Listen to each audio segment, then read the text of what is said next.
আল্লাহ রাব্বুল আলামিন বলছেন লা ইয়াতিল বাতিলু মিন বাইনি ইয়াদাইহি ওয়ালা মিন খালফিহি তানজিলুম মিন হাকীমিন হামিদ।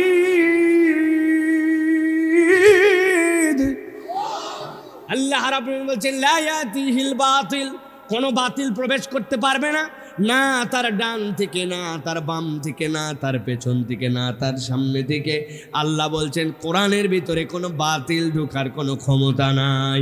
মুফাসসিররা ব্যাখ্যা করেছেন যদি কোরআনের মধ্যে বাতিল ঢোকার কোনো সক্ষমতা না থাকে, আল্লাহ চ্যালেঞ্জ দেন, তাহলে কোনো ব্যক্তি যদি কোরআনওয়ালা হয়ে যায়, কোরআনের মোহাব্বতওয়ালা হয়ে যায়, কোরআনের পক্ষের হয়ে যায়, আল্লাহ বলছেন আল্লাহ রব্বুল আমিন ওই বান্দাকেও যাবতীয় বাতিল থেকে হেফাজত করবে।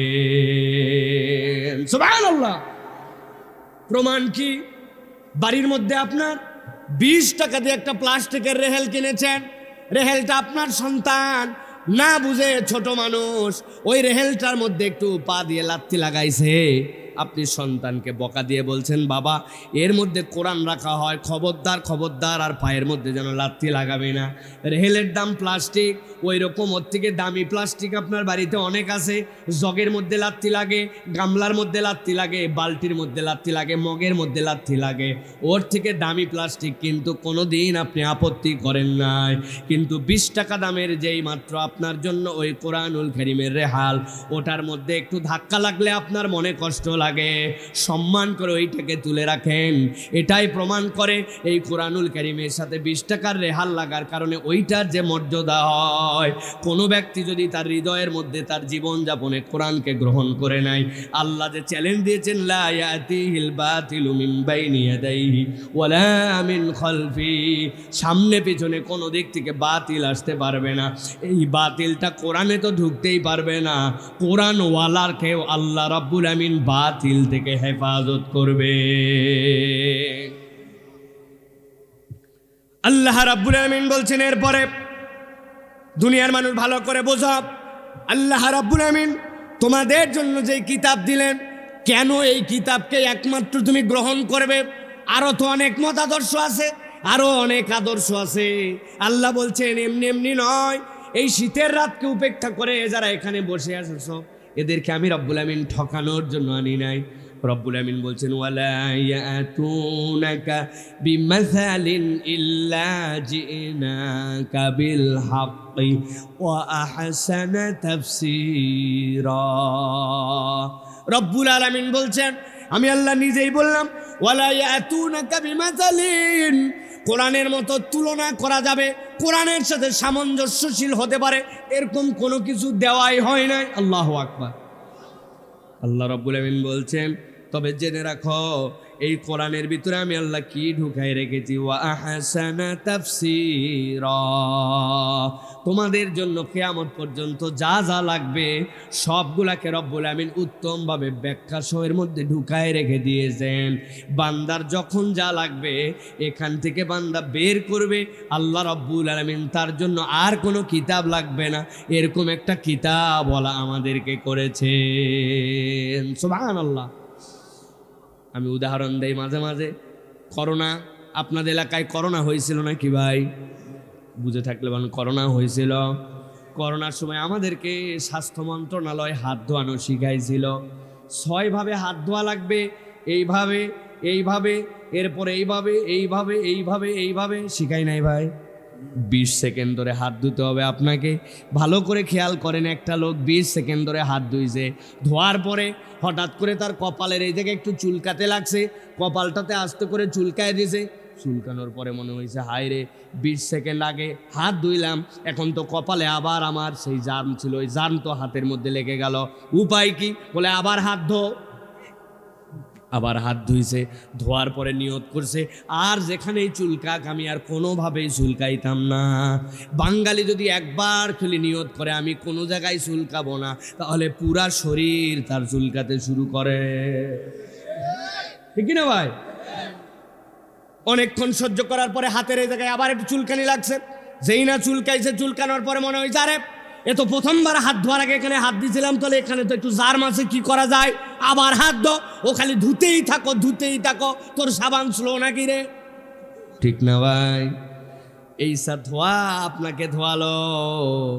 আল্লাহ রাব্বুল আমিন বলছেন ওয়া আহসানা তাফসীরা, ও বান্দা জেনে রাখো আমি 1450 বছর আগে, করোনা টরোনা বহু বহু আগে, কল্পনার জগতের আগে আমি আমার নবীকেও একটু ধোয়া শিখাইছি। আমার নবীকে আমি বলছি প্রথমে হাতের উভয় হাতের কবজি সহ ধুবেন, এরপরে কুলি করবেন, এরপরে মুখমণ্ডল ধুবেন, এরপরে আবার হাতটা ধুবেন কনুই সহ। দুনিয়ার সবাই আপনারে সব শিখালো, কিন্তু কেউ আপনাকে পা ধুতে শিখালো না। নাকের মধ্যে ময়লা, এই নাক ধরে এইদিকে ছাঁ করে মারে দিছে, এই নাক ধরে ছাঁ করে মারে দিছে, ওইটা আপনার পায়ের মধ্যে লাগছে, ওইটা নিয়ে আপনি চলে গেছেন আপনার সোফা সেটের মধ্যে, ওইটা নিয়ে ঢুকে গেছেন লেপের মধ্যে, ওইটা নিয়ে চলে গেছেন আপনি আপনার বেডরুমে, ঠিক কিনা? কেউ আপনারে পা ধোয়া শেখায় নাই। অথচ আমার নবী বলছেন ওয়াইলুল লিল আকাবি মিনান নার, কেবল পা ধুলেই হবে না, গোড়ালি সহ ভালো করে পা পরিষ্কার করো, 3 বার করে ধোয়া আমি নবী সুন্নত বানালাম। আমার আল্লাহ বলছেন তোমরা হাত ধোয়াও, আর আমি আল্লাহ 1450 বছর আগে ধোয়ানো শিখাইছি। কোরআনে এই জন্য বলছেন আল্লাহ ইল্লা জিনাকা বিল হাক্কি ওয়া আহসানা তাফসীরা, যা কিছু আমি দিছি খুঁজে দেখলে এর থেকে সুন্দর কিছু পাবে না, ঠিক কিনা? আপনার বাড়ির সামনে যে ব্রিজ হলো, ওই ব্রিজের কাজের জন্য 3-4 কোটি টাকা বাজেট হয়েছিল। যেই জায়গায় দেওয়ার কথা ছিল বড় ভালো সুন্দর পাথর, ওই জায়গায় গোজামিল দিয়ে দিয়েছে খোয়া। যেই জায়গায় দেওয়ার কথা ছিল দামি ভিটামিন পরিমাণ আছে, কিন্তু ওই জায়গায় দিছে পোড়া মোবাইল আর কেরোসিন, ওর মধ্যে একটু মিলায় সিলাই, খালি কোনো রকম পিচের কালার হলেই হয়েছে।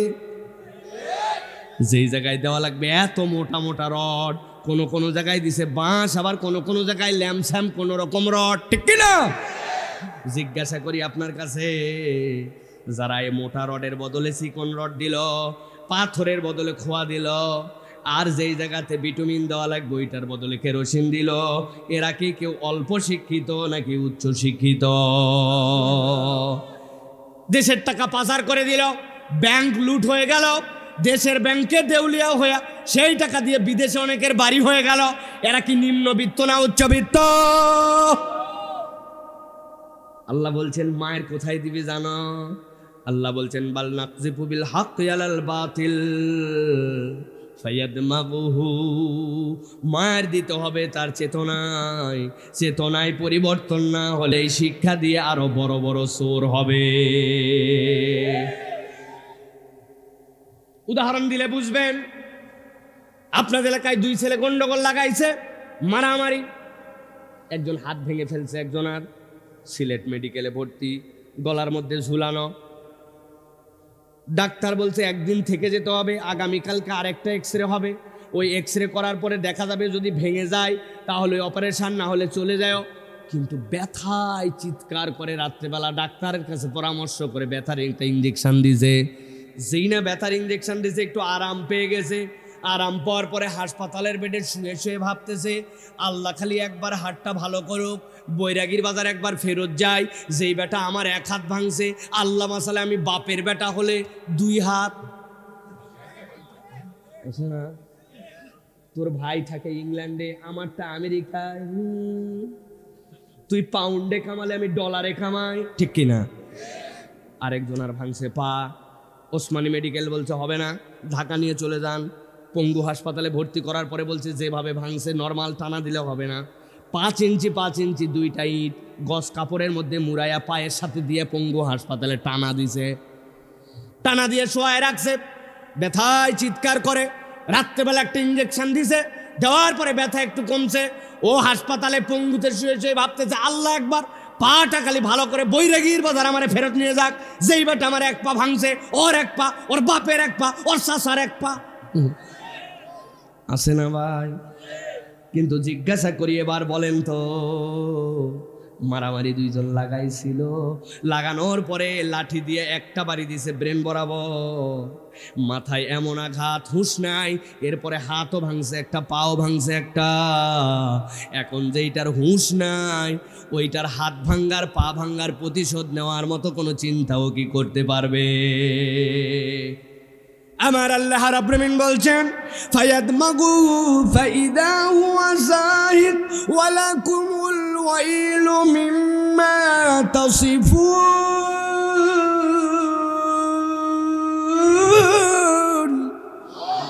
এই দুনিয়ার মানুষ, পরিবর্তন হবে তোমার ব্রেনে। কোরআন যেমন তেমন জায়গায় পরিবর্তন করে আসে নাই। আল্লাহ বলছেন আঘাতটা যখন ব্রেনে হবে, ফায়াদমাগুহু ফাইদা হুয়া যাহিক, এমন অবস্থা হবে বাতিলকে আল্লাহ নিশ্চিহ্ন করে দিবেন। আর তোমরা সাবধান হয়ে যাও, যারা কোরআন নিয়ে উল্টা পাল্টা কথা বলো, কোরআনের আইনের বিপক্ষে কথা বলো, কোরআনের উপরে পণ্ডিতি খাটাও, আল্লাহর কাছে যাওয়ার পরে তোমাদের খবর আছে। আপনি ঠিক বললেও ঠিক, না বললেও ঠিক, এটা আমার আল্লাহর কথা। ওয়ালাকুমুল ওয়াইলু মিম্মা তাসিফুন, ঠোঁট দিয়ে যা উল্টা বলছো আল্লাহর কাছ থেকে ওয়াইল নামক পরিণতি তোমরা পাবে। বলছেন কে? পণ্ডিতি মারায়েন না, কোরআনের উপরে কোনো পণ্ডিতি কখনো মারাবেন না। আমিও বুঝি, আমারও আদর্শ আছে, আমারও লিডার আছে, তোমার কচু আছে। কি আছে?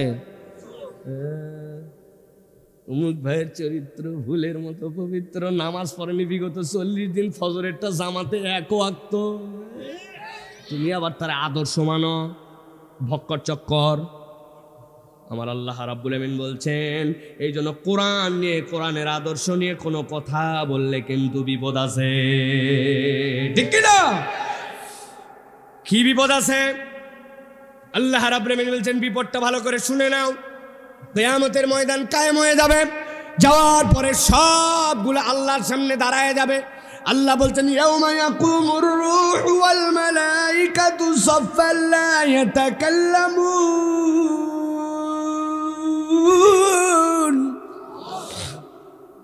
ফেরেশতা রূহ, জিবরাইল আমিন, যত ফেরেশতা সবগুলা কাতার দিয়ে দাঁড়াবে। সাফফান লা ইয়াতাকাল্লামুন, কাউকে কথা বলার অধিকার দেওয়া হবে না। ইল্লা মান আযিনা লাহুর রহমান, তবে সেই কথা বলতে পারবে যাকে রহমান রব অনুমোদন দিবেন। ওয়া ক্বালা সাওয়াবা, আর ওই দিন যাওয়ার পরে আর 2 নম্বর কথা বলা যাবে না। যা বলবে তখন বান্দা সঠিক কথাটাই কেবল বলবে। ঠিক কি না? কারণ কি? কারণ হচ্ছে ওই দিন তো আপনার মুখ কথা বলবে না। আর اليوم نختم على أفواههم وتكلمنا أيديهم وتشهد أرجلهم بما كانوا يكسبون। এই আমার বান্দা, তোর আমল নামায় এই গুনাহ আছে। বান্দা মাথা নিচু করে বলবে আল্লাহ বুঝলাম না। সাথে সাথে আল্লাহ রাব্বুল আমিন বান্দার পা দিয়ে কথা বলাবেন। ছোটবেলায় ছিলি, তখন তুই ক্লাস 10-এ পড়তি, সকালবেলা একদিন ফজরের নামাজের পর কোচিংয়ের উদ্দেশ্যে সাইকেল নিয়ে বের হয়েছিলি। দিন তারিখ সহ পা বলতে শুরু করবে। যাওয়ার সময় রাস্তার কোনা দিয়ে যখন ঘুরতেছিলিস, মোড়ের উপর একটু দাঁড়ালি, তখন বাজে 6টা 10। বান্দার মুখ বন্ধ, পা এইটুকু বলে শেষ করেছে, হাত বলবে আল্লাহ। এবার সাইকেল থেকে নামার পরে সেখান থেকে একটা সে ছোট্ট একটু ঢেলা তুলছিল। ঢেলা তোলা পর্যন্ত হাতের কথা আছে, এবার ঢেলা বলবে আল্লাহ আমি তো তোমারই সৃষ্টি ছিলাম, ওরা না মনে করতো আমি মরা, কিন্তু তুমি না বলছো ইউসাব্বিহু লিল্লাহি মা ফিস সামাওয়াতি ওয়া মা ফিল আরদ, যা কিছু আছে জমিনে সব তোমার তাসবিহ করে। অতএব ভাষা ওরা বুঝতো না, কিন্তু আমি তো তোমার কাছে জীবন্ত ছিলাম। আয় আল্লাহ, আমি 6:11 বড়ইয়ের গাছের দিকে আল্লাহ নিক্ষেপ করেছিল। বড়ইয়ের গাছ থেকে অনেকগুলা বড়ই পড়ছিল, সবগুলা খাই নাই, বেছে বেছে দিয়ে 2-1টা ছোট্ট ছোট্ট পাকা, ওইটা মুখের মধ্যে দিয়েছিল। সব বন্ধ, এখন পেট কথা বলবে আল্লাহ আমি ওইটাকে হজম করেছিলাম, এইটা তার জন্য হালাল ছিল না। বান্দা বলবে বুঝলাম না, আর আল্লাহ কথা বলাই নিয়ে ওই সময় বুঝাই দিবেন বান্দাকে তোর বোঝা আর না বোঝাতে কিচ্ছু যায় আসে না।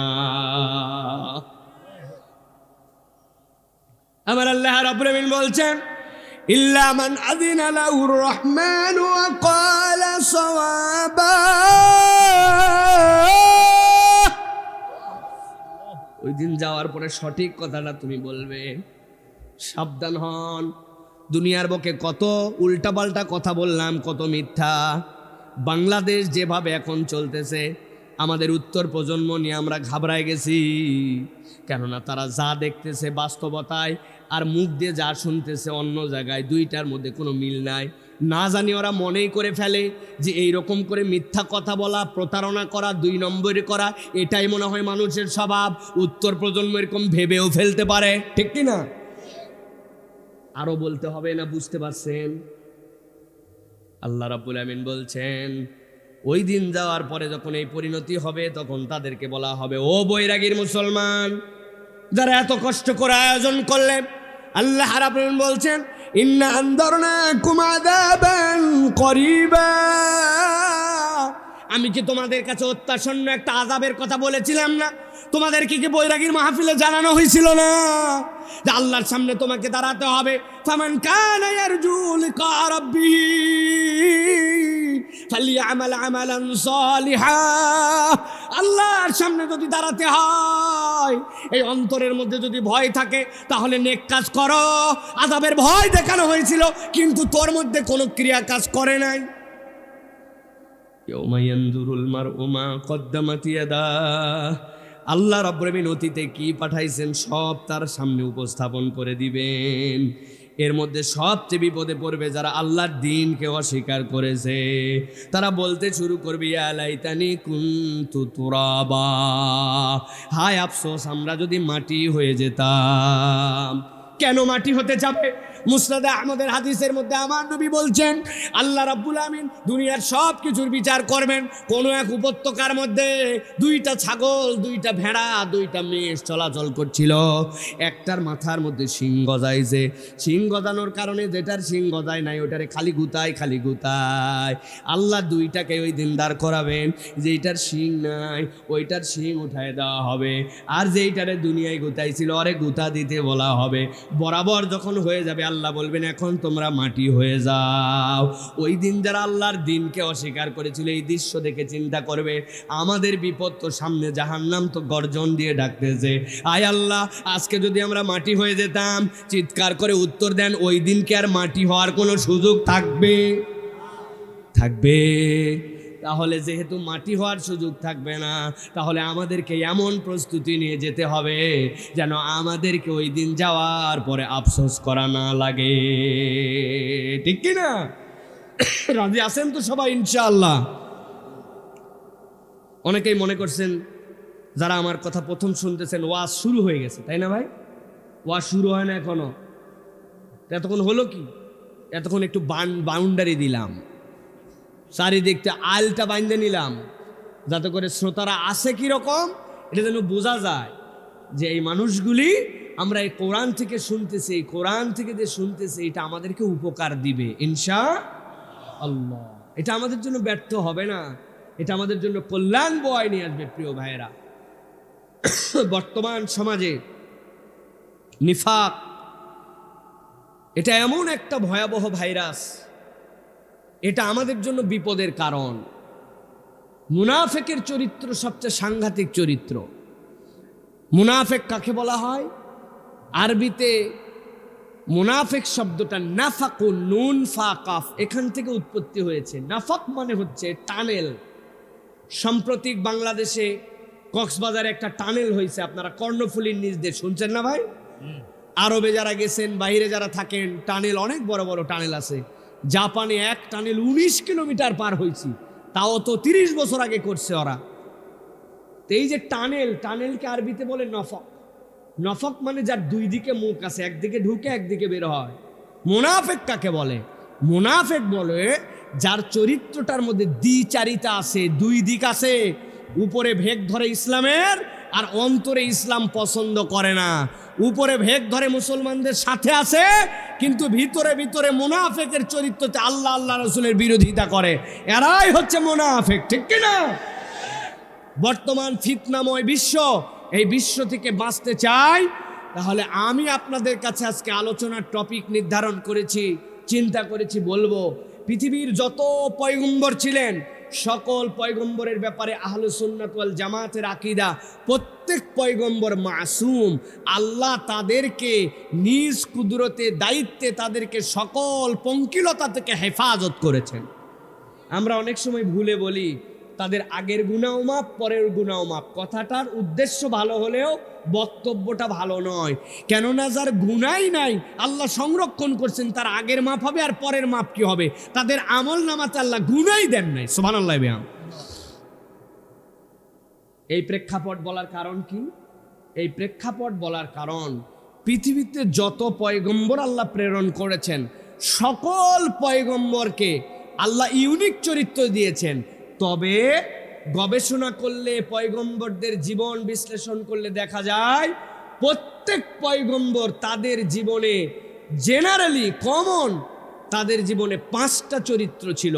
যেই 5টা চরিত্র যদি আমরা আমাদের জীবনে ধারণ করতে পারি, আমরা ইনশাআল্লাহ ফিতনাময় এই পরিবেশ থেকে আল্লাহ আমাদেরকে হেফাজত করবেন। বলেন আল্লাহুম্মা আমিন। পৃথিবীতে যত পয়গম্বর ছিলেন, সব পয়গম্বরের 4টা সুন্নাত ছিল। কয়টা? একটু কথা বলেন যুবকেরা, মুরব্বীরা না। কয়টা? 4টা। 1 নম্বর, সকল পয়গম্বর সুগন্ধি পছন্দ করতেন, সকল পয়গম্বর মেসওয়াক করতেন, সকল পয়গম্বর সুন্নতে খাতনা করেছেন, সকল পয়গম্বর বিবাহ করেছেন। বিবাহ, সুন্নতে খাতনা, মেসওয়াক, সুগন্ধি ভালোবাসা, যারা এই 4টা কাজ করবে, এটা সকল পয়গম্বরের সুন্নাত, সুন্নাতুল আম্বিয়া। সেই হিসাবে এই কাজ করলে সকল নবীদের সুন্নত আমল করার সওয়াব হবে। সুবহানাল্লাহ। মেসওয়াক, সুগন্ধি পকেটে থাকতে হবে আপনার। আপনি মুসলমান হিসাবে আপনার পকেটের মধ্যে একটা সুগন্ধি থাকবে। অজু করছেন, করার পরে আস্তে করে খুলে একটু হাতে লাগাবেন, পাশের লোককে একটু দিবেন। ছোট্ট একটা মেসওয়াক থাকবে আপনার। 5 ওয়াক্ত নামাজে মেসওয়াক, স্ত্রীর কাছে যাওয়ার সময় মেসওয়াক, ঘুমের থেকে উঠার সময় মেসওয়াক, যখন ভালো লাগতেছে না তখনও মেসওয়াক। আজকের পৃথিবীতে আপনার জন্য যে টুথপেস্ট, এই টুথপেস্ট আপনার আমার জন্য ভাইরাসের মতো। আপনার আমার কল্যাণকামী যে সকল মুখের মধ্যে উপকারী আপনার জন্য এনজাইম, ব্যাকটেরিয়া এইগুলা সকাল সন্ধ্যা মেরে ফেলে দেয়। এই জন্য বাচ্চাদের ব্রেন দুর্বল হয়ে যাচ্ছে। এই জন্য 2 দিন 1 দিন পর পর পেস্ট দিয়ে প্রয়োজনে পড়লে ব্রাশ করবেন, নচেত বেশিরভাগ সময় মেসওয়াক করবেন। দাঁত যারা ভালো করে পরিষ্কার করে মেসওয়াক দিয়ে, এদের ব্রেন শার্প হয়। আমার কথা নয়, এটা ডাক্তাররা যারা দাঁতের ডাক্তার, তারা দেখবেন দাঁত তুলতে গেলে অত সহজে তুলে দিবে না, বলবে এই দাঁত তোলা যাবে কিনা, অবস্থা কি। কেননা প্রত্যেকটা দাঁতের সাথে ব্রেনের সম্পর্ক আছে। হুট করে একটা দাঁত তুলে দেওয়ার দ্বারা আপনি চোখে অন্ধ হয়ে যেতে পারেন। এর জন্য নবী করিম সাল্লাল্লাহু আলাইহি ওয়াসাল্লাম মেসওয়াক এমনি করেন নাই। এটা মুসলমানদের ব্রেন শক্তি, চিন্তা শক্তি, তার প্রফুল্লতা, এইটা সৃষ্টি করে। কিন্তু আমাদের অধিকাংশর মধ্যেই মেসওয়াক করার কোনো প্র্যাকটিস নাই। ঠিক না ভাই? তাহলে আমরা কি সুন্নাতুল আম্বিয়াটা গ্রহণ করতে পারবো ইনশাআল্লাহ? পকেটে একটা সুগন্ধি রাখা যাবে ইনশাআল্লাহ? ভালো লাগবে, চমৎকার একটা সুগন্ধি আপনার কাছে থাকবে প্রিয় ভাইয়েরা। আর বিবাহের বয়স হলে বিবাহ করে ফেলা, বাচ্চাদেরকে আর্লি খাতনা করানো। অনেকে 3 বছর, 4 বছর, 7 বছরে খাতনা করায়। সুন্নাত হচ্ছে 7 দিনের দিনে করা। যদি নাও পারেন আর্লি করাবেন, এর দ্বারা অনেক রোগ বালাই থেকে বাচ্চারা মুক্ত হয়ে যায়। ছোটবেলায় দেখবেন বাচ্চাদের এই রোগ ভালো হয় না, সে ভালো হয় না, লেগেই আছে। সব পরীক্ষা করে কোনো সমস্যা নাই, কিন্তু ওই আপনার পুরুষাঙ্গের মাথার মধ্যে এখান থেকে কিছু ব্যাকটেরিয়া হয়, কিছু সমস্যা হয়, এখান থেকেও তার অনেক ধরনের সমস্যা হতে পারে। এইগুলো আল্লাহ রাব্বুল আলামিন জেনে বুঝেই পয়গম্বরদেরকে দিয়েছিলেন। সুবহানাল্লাহ। কিন্তু আমরা আজকে 5টা এমন গুণাগুণের কথা আলোচনা করব এবং সিদ্ধান্ত নিব যে এই গুণগুলো আমাদের পরিবারে, আমাদের জীবনে যেন আল্লাহ ঢুকায় দেন। এইটা আমরা জেনে এখান থেকে যাওয়ার জন্য চেষ্টা করব ইনশাআল্লাহ। রাজি আছেন তো আপনারা? কারা কারা হাত তুলে একটু দেখান তো আল্লাহকে। 2 হাত তুলতে হবে, 2 হাত শক্ত করে, 2টা হাত তোলেন। পিছনে যারা দাঁড়ায় আছেন আপনারা আমাদের সাথে নাই ভাই, তো হাত তোলেন না কেন? আপনারা হাত তুলছেন, শক্ত করে তুলছেন। এবার একটা আপনাদের কঠিন কাজ দিব, দেখি কারা কারা পারেন। হাত শক্ত করে তোলেন, সোজা সোজা করেন, সোজা করেন, সোজা করেন। এবার পাটা বদল করতে হবে, হাত উপরে তুলে। যেই পায়ে বসে আছেন পা চেঞ্জ করতে হবে। পারবেন? দেখি পা বদল করেন তো। ডান পায়ে থাকলে বাম পায়ে চেঞ্জ করেন। পা বদল করছেন সবাই? হাত নামানো যাবে না। পারছেন সবাই? এবার একটু গলাটা পরিষ্কার করেন। সুপারি খাওয়া লোক, সিলেটের মানুষ, গলা ভালো করে পরিষ্কার করেন। করছেন সবাই? হাতটা সোজা করেন, এরকম সোজা করছেন। এবার বুক বরাবর নেন, এই বরাবর। এবার আমরা একটা তাকবীর দিয়ে আলোচনায় প্রবেশ করব। রাজি আছেন ইনশাআল্লাহ? আকাশ বাতাসকে মুখরিত করে একটা তাকবীর দিতে হবে। পারবেন? যারা পারবেন তারা মুখের কাপড়টা সরান, কানেরটা থাক, মুখে থাকবে না কোনো কাপড়। পারবেন ইনশাআল্লাহ? যারা এর আগে জীবনে এত জোরে তাকবীর দেন নাই, আজকে দিবেন সিদ্ধান্ত নিয়েছেন, বলেন আল্লাহুম্মা আমিন। হাজার বলার পরে অনেকে আছে জোরে বলবে না, ওনাকে লিল্লাহে থাকবে আল্লাহ আল্লাহ। এইরকম পার্টির দরকার নাই। হিম্মত করে যারা তাকবীর দিতে পারবেন, পারবেন ইনশাআল্লাহ? যখন আমি লিল্লাহে তাকবীর বলবো, হাত দুটো উপর দিকে ছুঁড়ে দিয়ে আল্লাহু আকবার বলতে হবে। রেডি আছেন সবাই? দেখি একটা তাকবীর দেন দেখি। লিল্লাহে তাকবীর, লিল্লাহে তাকবীর। আল কোরআনের আলো, আল হাদিসের আলো, তোমার নেতা আমার নেতা,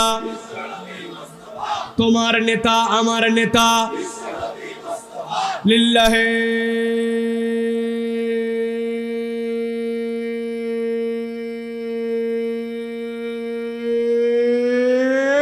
তাকবীর। আলহামদুলিল্লাহ। হাত নামান, আলহামদুলিল্লাহ বলেন। শয়তান আছে? হ্যাঁ, হাদিসে নবী বলতেছেন আল্লাহু আকবার শুনলে পিছন দিক দিয়ে হাওয়া মারতে মারতে বিদায়, ঠিক কি না? বৈরাগীর বাজার পার। আল্লাহ আমাদেরকে কবুল করুক, বলেন আল্লাহুম্মা আমিন। এটা পিচ্চি বাচ্চার আসার কথা না, কিন্তু ভিতরে ঢুকে গেছে, চিন্তা করছে কি হচ্ছে এই জায়গায়। আল্লাহর নামের একটা তাসির আছে, ঠিক কি না? আল্লাহ কবুল করুক, বলেন আল্লাহুম্মা আমিন। তাহলে সকল পয়গম্বরদের জীবনে অনেক চরিত্র ছিল, কিন্তু 5টা কমন চরিত্র ছিল। কয়টা? নিয়ত করেন, এটা শুনবো, এটা আমাদের জীবনে আমল করবো, নিয়ত করে চলে যাব সর্বোচ্চ আমরা 40 থেকে 50 মিনিটের মধ্যে সব শেষ করবো ইনশাআল্লাহ। রাজি আছেন তো ইনশাআল্লাহ?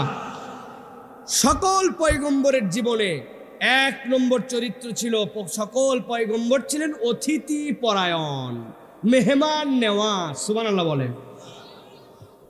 এমন কোন পয়গম্বর নাই যেই পয়গম্বরের জীবনে মেহমান নেওয়াজি ছিল না। নবী করিম সাল্লাল্লাহু আলাইহি সাল্লাম একদিন তার বাড়িতে 2 জন মেহমান আসলেন। মসজিদে নববীতে আল্লাহর নবী সাল্লাল্লাহু আলাইহি সাল্লাম তাদেরকে নিয়ে বসে আছেন। ফাঁকে খবর নিতে পাঠাইছেন, আনাস খবর নিয়ে আসো তো বাবা, আমার স্ত্রীদের ঘরে কোনো খাবার আছে নাকি? হযরত আয়েশা বলছেন, না ইয়া রাসূলুল্লাহ, কোনো খাবার নাই। পাশের ঘরে যাও, খাবার নাই। কি আছে? বলে, ইয়া রাসূলুল্লাহ, পানি ছাড়া আজকে আমাদের ঘরে কিছু নাই। নবীর মেহমান, এশার নামাজ হয়ে গেছে। আল্লাহ নবী বললেন, তোমাদের মধ্যে থেকে কে আমার মেহমানকে মেহমানদারি করতে পারবে? সাহাবীদের মধ্যে থেকে একজন লাফ দিয়ে হাত উঠাই দিয়েছেন, ইয়া রাসূলুল্লাহ, আমি পারবো। বাড়িতে কি আছে না আছে কোনো কিছুর খবর জানে না, কিন্তু আমার নবী বলছেন 1 মুহূর্ত দেরি করে নাই। বাড়িতে দৌড়ে আসছে, আসার পরে বলছি, স্ত্রী, আল্লাহ নবীর 2 জন মেহমানদারের জিম্মাদারি নিয়ে আসছি, এখন বাড়িতে কি আছে? বলে, বাড়িতে কেবল আমাদের ছোট ছোট 2টা শিশু সন্তান আছে, ওদের জন্য একটুখানি খানা আছে, আর কোনো খাবার নাই। স্ত্রী বলতেছে, টেনশন করেন না, ওই 2 মেহমান আল্লাহর নবীর, যেহেতু আমরা বুদ্ধি করে ওই মেহমানদেরকেই খাওয়াবো। কি বুদ্ধি? বলে, আমি চুলার মধ্যে রান্না করব, আর আপনি বাচ্চাদের কাছে যায় বিছানার মধ্যে শোয়ায় পিঠের মধ্যে বাড়ি দিবেন। ওরা তো ক্ষুধার কারণে কান্নাকাটি করবে, মিথ্যা কথা বলা যাবে না। আপনি তাদেরকে বলবেন চুলাতে রান্না হচ্ছে, চুলাতে রান্না হচ্ছে, আর তাদেরকে আপনি সান্ত্বনা দিবেন। মিথ্যাও বলা হয় না, রান্না তো হচ্ছে, কিন্তু তাদের জন্য তো নয়। বেশিক্ষণ ক্ষুধার্ত বাচ্চা এরকম থাকবে না, কানতে কানতে এক পর্যায়ে ঘুমায় যাবে। ঠিকই ঘুমায় গেছে। এবার আল্লাহ নবীর মেহমানকে নিয়ে আসেন। নবীর মেহমানকে বাড়িতে নিয়ে আসছি, আসার পরে ছোট্ট 2টা বাচ্চার জন্য খাদ্য, এইটার কত দূরই বা হবে? স্ত্রী বলতেছে, দেখেন তো, এই 2টা খাবার সাথে যদি আপনি বসে খান, তাহলে মেহমান তো আল্লাহর নবীর পেট পুরে খেতে পারবে না। স্ত্রী বুদ্ধি দিচ্ছে, কেমন বুদ্ধিমতী মহিলা। বলছে, শোনেন, যখন খেতে বসবেন, আমি খাবার দেওয়ার পরে আপনাদের জন্য যে বাতিটা দিব, তেলের বাতি, ওই তেলের বাতি বুদ্ধি করে ফেরত আসার সময় পা দিয়ে একটু ধাক্কা লাগাই দিব, যাতে করে বাতিটা পরে নিভে যায়। আমি এরপরে বাতি ধরানোর জন্য যাব, কিন্তু আস্তে করে, ম্যাচ পাচ্ছি না, ধরানোর জিনিস পাচ্ছি না, এইরকম কৌশলে দেরি করে করে আসব। আর আপনি কিন্তু ওদের সাথে হাত লাগায় আবার খেতে শুরু করবেন না, আপনি খালি মুখ নড়াবেন। এই কৌশলে আল্লাহ নবীর মেহমান দুইজনকে ওনারা খাওয়ায় দিছেন, নিজে খায় নাই, স্ত্রী খায় নাই, ছোট দুইটা বাচ্চাকে প্রায়োরিটি দেয় নাই। মেহমান দুইজন খাওয়ার পরে রাত্রেবেলা শুয়ে গেছেন, ফজরের আজান হয়ে গেছে মসজিদে নববীতে। আল্লাহ নবীর ওই সাহাবী মেহমানদেরকে নিয়ে মসজিদে নববীতে আল্লাহ নবী সাল্লাল্লাহু আলাইহি সাল্লাম ফজরের সুন্নতের পরে ডান হাতের মধ্যে ভর দিয়ে এরকম করে শুয়ে থাকতেন। হযরতে বেলাল এসে বলতেন, ইয়া রাসূলুল্লাহ, জামাত এখন শুরু করা যায়। আল্লাহ নবী এরপরে উঠে আসতেন। কিন্তু ওই দিন আল্লাহ নবী মুসাল্লাতে যাওয়ার আগে ওই যে তিনজন আসতেছে তাদেরকে দেখে আল্লাহ নবী হাসতে শুরু করলেন। নবীজির কাছে তারা আসার পরে ওইজন জিজ্ঞাসা করছে, ইয়া রাসূলুল্লাহ, হাসতেছেন আমাদেরকে দেখে, কারণ কি? বুঝলাম না তো। নবীজি বলছেন, ও আমার সাহাবী, হাসতেছি কেবল আমি নয়, হাসতেছি এই জন্য, তোমরা আসার আগে মসজিদে নববীতে আল্লাহর জিবরাইল আমিন আমার কাছে আসছিল, আর জানাই গেছে আপনার এই সাহাবী আর তার স্ত্রী রাত্রে যে কাহিনী ঘটাইছে ওইটা দেখে স্বয়ং আল্লাহ রাব্বুল আলামিন পর্যন্ত খুশিতে হেসে দিয়েছেন। আল্লাহ রাব্বুল আমিন কোরআনের আয়াত অবতীর্ণ করেছেন 59 নম্বর সূরা হাশরের 9 নম্বর আয়াত, ওয়ালা ইয়াজিদুনা ফি সুদুরিহিম হাজাতাম মিম্মা উতু ওয়া ইউসিরুনা আলা আনফুসিহিম ওয়ালাউ কানা বিহিম খাসাসা ওয়া মান ইউকা শুহা নাফসিহি ফাউলাইকা হুমুল মুফলিহুন।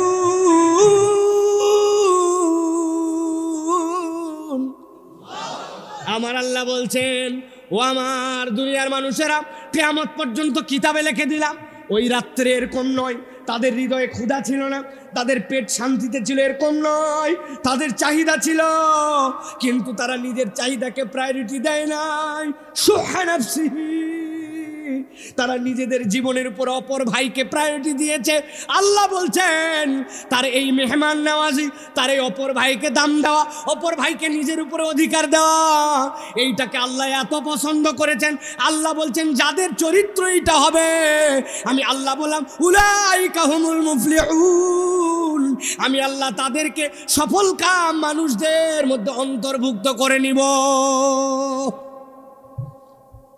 নবীজি সাল্লাল্লাহু আলাইহি সাল্লাম বলছেন, শুধু মুখের কথাই বললে হবে না, মান কানা ইউমিনু বিল্লাহ ওয়াল ইয়াউমিল আখির ফালিয়ুকরিম দাইফা, কেউ যদি তোমাদের মধ্যে ঈমানের দাবিদার হও, আল্লাহতে বিশ্বাস করো, পরকাল আছে বলে স্বীকার করো, আমি নবী ফরজ করলাম, কেউ যদি তোমার মেহমান হয় তাকে তোমাকে সম্মান করতে হবে।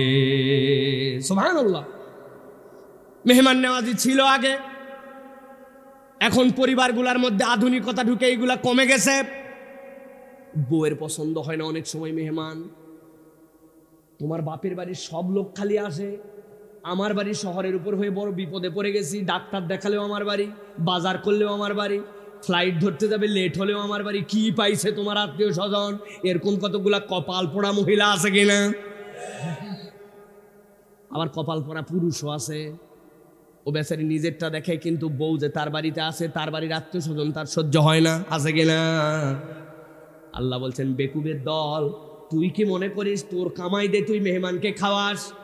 আল্লাহ তার রিজিক থেকে তোর কামাইয়ের মধ্যে মেহমানের জন্য দিয়ে দিয়েছেন, এটা মেহমানের রিজিক। তবে আল্লাহ একটা খুশ খবরে দিয়েছেন, তুই যদি খাওয়াস, আসমানওয়ালা তার রিজিক থেকে তোকে এমন খাওয়ানো খাওয়াবে তুই চিন্তা করতে পারবি না। একটা মিসকনসেপ্ট আমাদের মধ্যে ঢুকছে, ভালো করে বোঝেন। আমরা এখন বলি আমার কামাই, আমার হাতের কামাই, আমার জমির আবাদ, আমার ব্যবসার বরকত। বলে না ভাই, আপনাদের এলাকায় ধান লাগায়, ভাই ধান লাগায়, কথা বুঝবেন কিন্তু, ধান লাগায়। কেমনে ধান লাগায়? প্রথমে একটা মাটি রেডি করে, নরম করে, সুন্দর করে একটা বেড বানায়, সবচেয়ে ভালো কোয়ালিটির যেইগুলা চারা বীজ ওইগুলা নিয়ে আসার পরে ওইগুলো আগের রাত্রে ভিজায় রাখে, রাখার পরে বেডের মধ্যে ওইগুলা ছিটায়, ওইগুলার থেকে যখন চারা ওঠে ওইগুলো আবার তোলার পরে এরপরে মাঠ প্রস্তুত করার পরে সাধ্যের মধ্যে সোজা করে করে সুন্দর করে লাগায়। এইভাবেই তো ধান লাগায়। মিলছে তো? মিলছে, কিন্তু কোনোদিন ভাবলো না আমার জমির থেকে আমি আতপ পাইছি, আমার জমির থেকে আমার আবাদ, আমার জমিতে 20 মণ হয়েছে, 15 মণ, আমার সরিষা, আমার গম। কিন্তু আল্লাহ দে বলেন ওয়ামিম্মা রাযাকনাহুম ইউনফিকুন, আমি না তোরে রিজিক দিছি। আল্লাহ কেন এই কথা বললেন? আপনি যে বেডের মধ্যে চারা লাগানোর জন্য যে বীজগুলা দিয়েছিলেন, জিজ্ঞাসা করি ওই বীজের কি যেদিক সেদিক দিয়ে চারা ওঠে আর যেদিক সেদিক দিয়ে শিকড় বের হয়? না, শিকড় বের হওয়ার একটা দিক আছে আর চারার মাথা বের হওয়ার একটা দিক আছে, ঠিক কি না? কিন্তু আপনি যে বেডের মধ্যে বীজ ছিটাইছিলেন, আপনি একটু মাথা খাটায় দেখেন, আপনি 95 বীজ এলোমেলো ছিটাইছিলেন। কোনোটা চিত, কোনোটা কাঠ, কোনোটা উপর, কোনোটা এক বীজের উপর আরেকটা, ঠিক কি না? মাত্র 5% বীজ হয়তো ঠিক ছিল, কিন্তু কোনোদিন ভেবে দেখলেন না ওভারনাইট কেবল পার হয়ে পরের দিন সকালে যেয়ে দেখেন সবগুলার শিকড় নিচের দিকে চলে গেল আর মাথা উপর দিকে চলে আসলো। আপনি কি মনে করছেন এমনি এমনি? না না না, আমার আল্লাহর নির্দেশ ছাড়া ও মাথা উঠায় না, গোড়াও নিচের দিকে যায় না। আল্লাহ বলছেন তোর বীজের হিসাব করলে তোর 100 দানার 5টা তুই পাবি, 95টা তুই নষ্ট করছিলে, কিন্তু আমি আল্লাহ ঠিক করে দিলাম। এখন তুমি ফুটানি মারে বলো এইটা আমার আবাদ, আমি খাওয়াই, আমার সম্পদ থেকে এইটা দান করা লাগে। আল্লাহ বলছেন ওয়ামিম্মা রাযাকনাহুম ইউনফিকুন, এটা তোর নয় বান্দা, আমি আল্লাহ তোকে এই রিজিক দিয়েছি, ঠিক কি না? আপনার সূর্য যদি না থাকে, আপনার পানি যদি নিচে না থাকে, জিজ্ঞাসা করছে একজনকে আপনি কি এলাকার স্কিম যেটা ওইখান থেকে আপনি পানি নেন? বলেন না আমার নিজের পার্সোনাল ডিপ আছে।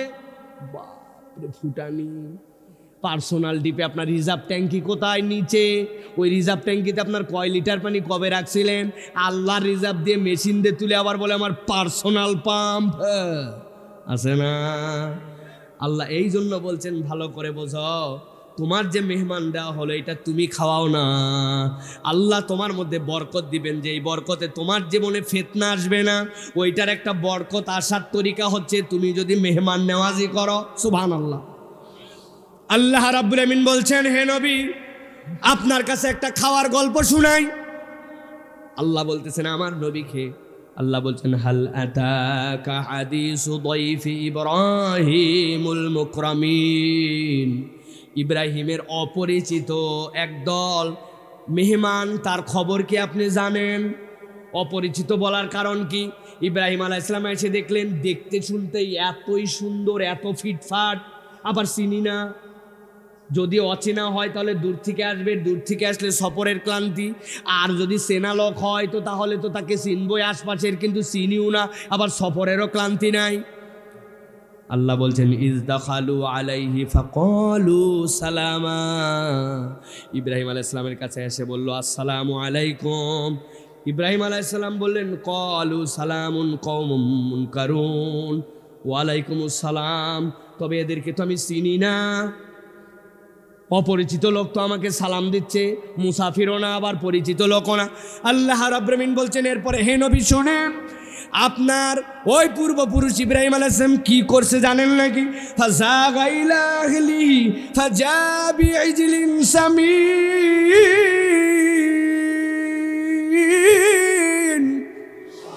আল্লাহ বলছেন আজব এক ঘটনা ঘটায় ফেলল ইব্রাহিম, চিনে না, অপরিচিত মানুষ, ওকে একটু কিছু দিলে হয়, শ্বশুর বাড়ির আত্মীয় নয়, যেমন তেমন মেহমান। কিন্তু ইব্রাহিম চলে গেল, যাওয়ার পরে এমন একটা গরুর বাছুর নিল যেটা মায়ের দুধ ছেড়ে দিয়েছে কিন্তু নিজে গর্ভবতী হয় নাই, তরো তাজা, কেবলমাত্র হাড্ডি টাড্ডি সবগুলা সুন্দর আছে, এরকম একটা আস্ত গরুর বাছুর ভুনা করে অপরিচিত মানুষের সামনে হাজির করে দিল। সুবহানাল্লাহ। আমার বিয়ের সময় এক ছাগল দিছে, তাও কত ঠেলা, এতটুকু এক ছাগল দিছে আমাদের। আপনাদের বিয়ের সময় অনেক সময় ডেকোরেশন করে আপনাকে ছাগল দেয় না ভাই, কিন্তু কোনোদিন কোনো গরু ডেকোরেশন করে দিছে আপনারে? আল্লাহ বলতেছেন ইব্রাহিম একজন অপরিচিত মেহমানের জন্য এরকম সামিন মানে একদম লাজিজ তাজা, কেবলমাত্র ভুনা করা ভাব উঠতেছে এরকম খাবার এনে হাজির করলো। ইব্রাহিম কেমন মেহমানদার, সুবহানাল্লাহ। আল্লাহ বলছেন ইব্রাহিম দিছে খাবার, কিন্তু এরা তো খায় না।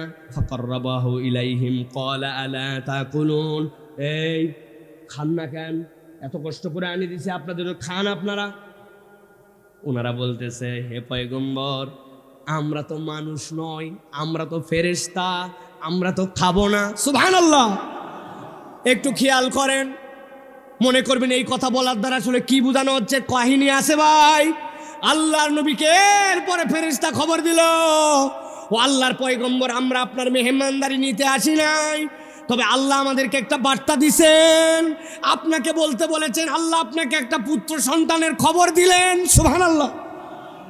ইব্রাহিম আসলাম ঘাবড়াই গেছে, পুত্র সন্তান মানে আমি হয়েছে বুড়া, মাজা হয়েছে বেকা, আমার বউ কবে বন্ধা হয়েছে, এই বউয়ের কোনো মিন্স নাই, পিরিয়ড নাই, কিছু নাই, এইগুলো আমাদের অবস্থাই নাই, এখন বলে আমাদের বাচ্চা কাচ্চা হবে। চুপ করেন, কাযালিক, এটা আপনার টেনশন নাকি? যেমনে হবে এটা আল্লাহ জানেন। সুবহানাল্লাহ। প্রিয় ভাই একটু মাথা খাটান, আল্লাহ দিলেন সন্তানের খোঁজখবরি, আগে কেন মেহমানদারির গল্প শোনান? আল্লাহ বুঝান তোমার তকদির ওই অবিশ্বাস্য পর্যায়ে, স্ত্রী যখন বন্ধা, সন্তান হওয়ার চান্স নাই, ইব্রাহিম আলাইহিস সালাম যখন প্রৌঢ়, তার যখন এরকম শাহওয়াত নাই, ওই রকম সময় যেই আল্লাহ অবিশ্বাস্যভাবে তাকে নিয়ামত দিলেন, আগে মেহমানদারির গল্প শুনাইছেন। তোমার জীবনে যদি এই প্র্যাকটিস থাকে, তোমার জীবনে অবিশ্বাস্য যা যা চাহিদা আছে তুমি মিলাতে পারবে না, রব্বুল আমিন তোমার জীবনে মিলায়া দিবে। এটা নবীদের গুণ। তাহলে আমরা আমাদের স্বভাবের মধ্যে মেহমান নেওয়াজি, সিলেটের মানুষ এই দিক দিয়ে অনন্য, আলহামদুলিল্লাহ, কিন্তু এটা যেন নষ্ট না হয়ে যায়, পরিবারের মধ্যে এটা যেন শেষ না হয়, এইটাকে কালচার করতে হবে আরো, ঠিক কিনা? আমার মা আমাকে, আমার পাশের বাড়িতে ছোট ছিলাম তখন পাটের শাক পাঠাচ্ছে। আপনাদের এলাকায় পাটের শাক হয় ভাই? ইরে তিতার তিতা, এখন তো তিতে হয় না, আগে তিতা কৃমি হয়, যাদের ছোট বাচ্চাদেরকে জোর করে পাটের শাক খাওয়াতো, ঠিক কিনা? আম্মা বলছে এটা পাশে বাড়ি দিয়ে আসো পাট শাক। আমি বললাম মা আমি যেতে পারবো না। যাবি না মানে? বললাম মা লজ্জায় পড়ে কেমন করে যায়, পাট শাক তিতার তিতে, এটা কি মানুষ মানুষের বাড়ির দেয় নাকি? বলছে বেকুব, এই সিজনের প্রথম আমাদের বাড়িতে পাটের শাক রান্না হয়েছে, আমার পড়শিকে এটাই দিতে হবে, যা হয়েছে তাই দাও। কি সুন্দর সমাজ ছিল। আর এখন পাশাপাশি দুইজন ফ্ল্যাটে থাকে, ওর ভিতরে মরে পড়ে থাকে 3 দিন, তারপরে বাহির থেকে তালা ভেঙে বের করা লাগে, পড়শির খবর জানে না।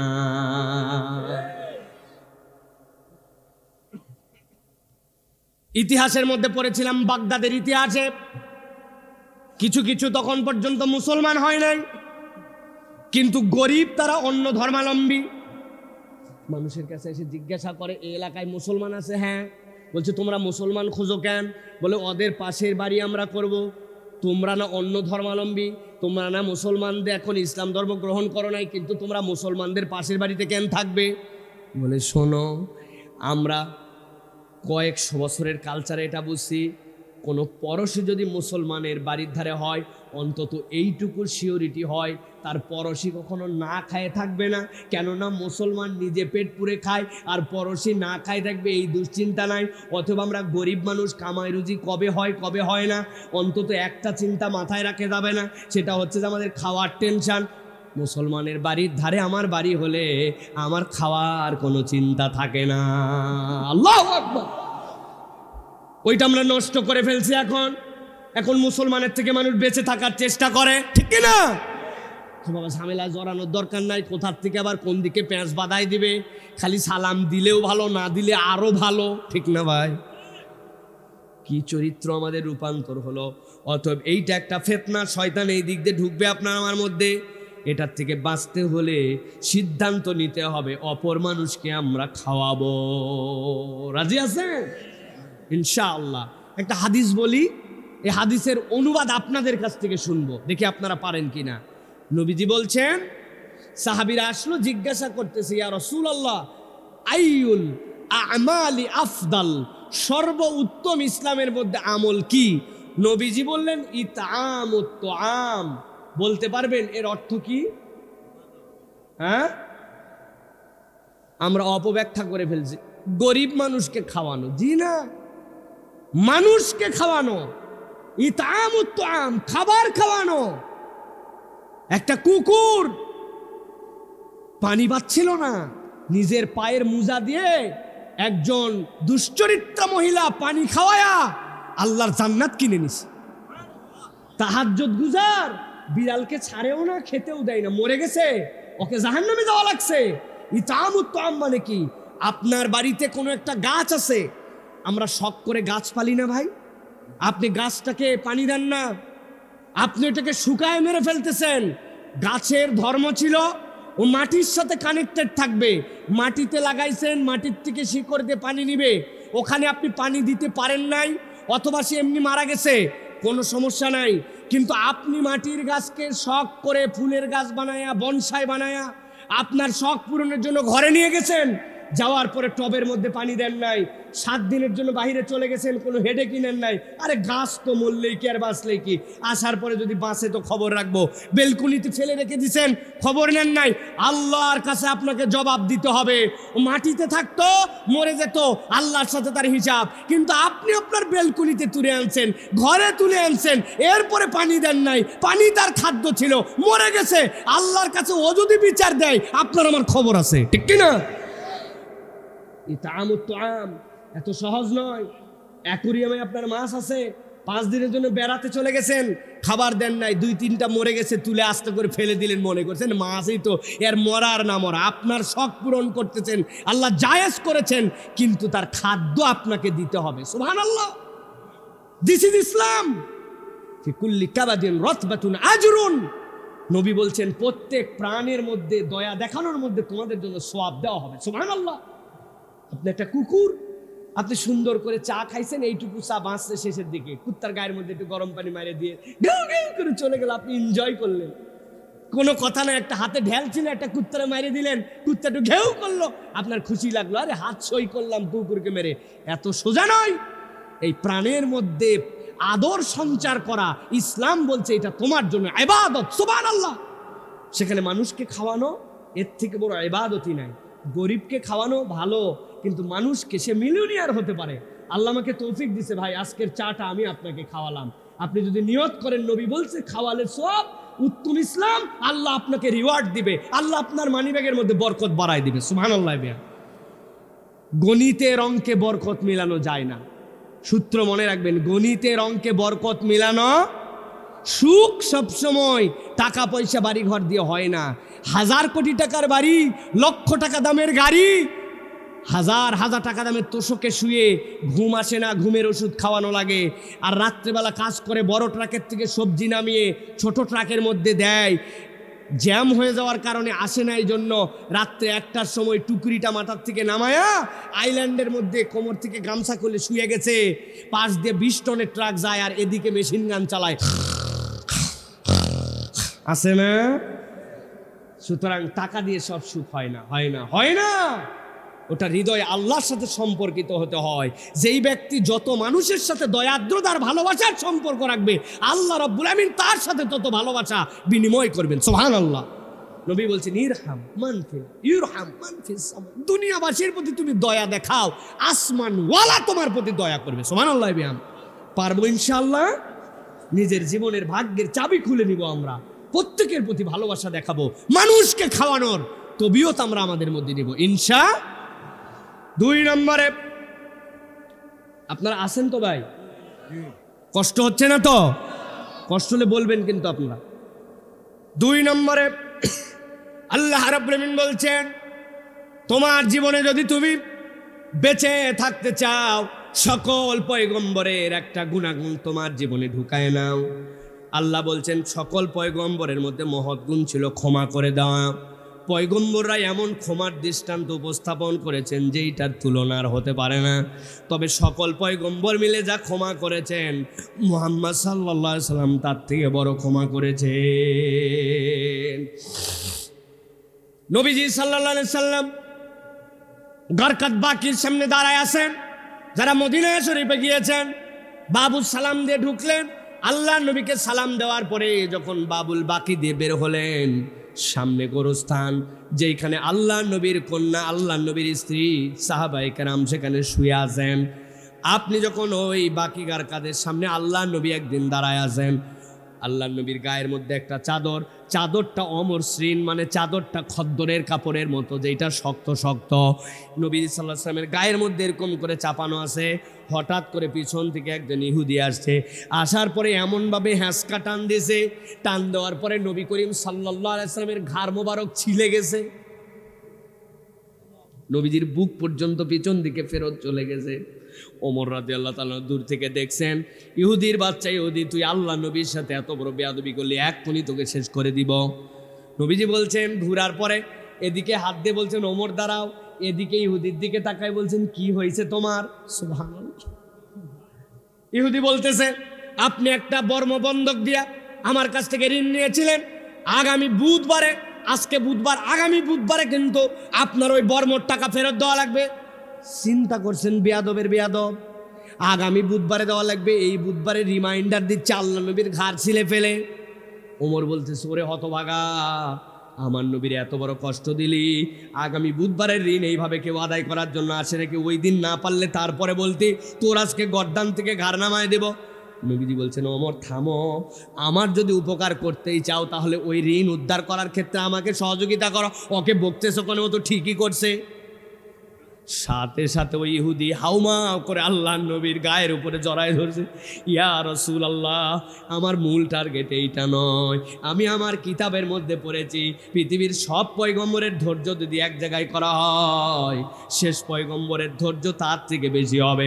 সব পরীক্ষায় দেখেছি, বুঝেছি আপনি পয়গম্বর, কিন্তু আজকের এই পরীক্ষাটা কেবল মনে করছি করবো, এই জন্য আমাকে মাফ করে দেন, আর আপনার হাতে হাত দিয়ে আমাকে কালেমা পড়ান।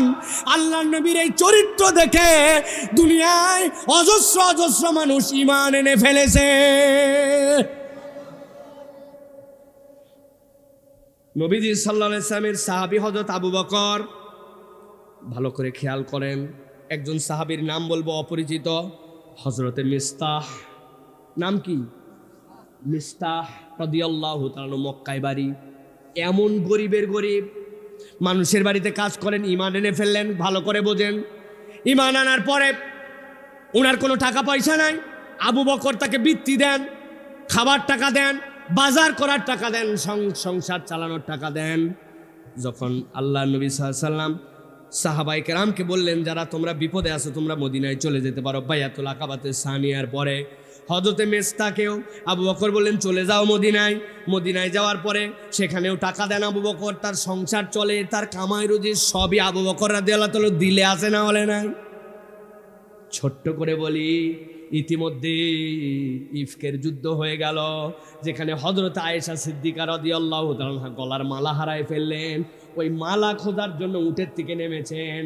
উঠতে এত হালকা, মানুষ বুঝতে পারে নাই ভিতরে আসেন কি না আসেন, চলে আসছে উট। হযরত আয়েশা ভিতরে নাই। কিছুক্ষণ পরে যখন আয়েশা নাই টের পাইছে, পরে তিনি উঠছেন, আসতে মূল কাফেলার থেকে অনেক দেরি হয়ে গেছে।